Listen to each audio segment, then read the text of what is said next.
નમસ્કાર મિત્રો, વિડીયોમાં તમારું સ્વાગત છે। જી હા મિત્રો, અત્યારે હાલ મોટા અને મહત્વના સમાચાર સામે આવી રહ્યા છે। તો મિત્રો, સમાચારમાં વાત કરીએ તો અસરાની હવે આપણી વચ્ચે નથી રહ્યા।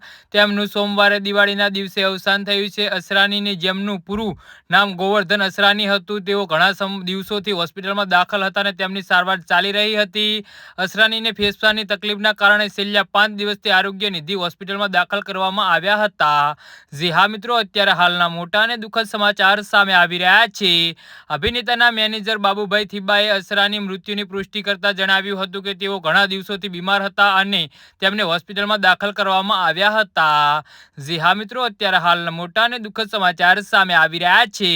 અસરાનીના અચાનક અવસાનથી ફેન્સ અને ફિલ્મ સ્ટાર બંનેને આઘાત લાગ્યો છે। તેમને પોતાની કારકિર્દી દરમિયાન સેંકડો ફિલ્મોમાં અભિનય કર્યો હતો। 1 જાન્યુઆરી 1941ના રોજ જયપુરમાં જન્મેલા અસરાનીએ જયપુરની સેન્ટ ઝેવિયર સ્કૂલમાં અભ્યાસ કર્યો હતો અને ત્યારબાદ તેઓ રાજસ્થાનના કોલેજમાંથી ગ્રેજ્યુએશન પૂર્ણ કર્યું હતું। જી હા મિત્રો, અસરાનીને વર્ષ 1967માં ફિલ્મ હરે કાચ કી ચૂડિયા સાથે સિનેમા દુનિયામાં પ્રવેશ કર્યો હતો અને અસરીના ફિલ્મમાં શોલેમાં જેલરની ભૂમિકા ભજવ્યા બાદ આ પ્રખ્યાત થયા હતા અને આ ફિલ્મમાં તેમનો ડાયલોગ હમ અંગ્રેજ જમાને કે જેલર હે આજ પણ લોકોના મનમાં વસી ગયો છે। જી હા મિત્રો, તો આના વિશે તમારું શું કહેવું છે તો નીચે મારી કમેન્ટ બોક્સમાં જરૂરથી જણાવજો। ધન્યવાદ।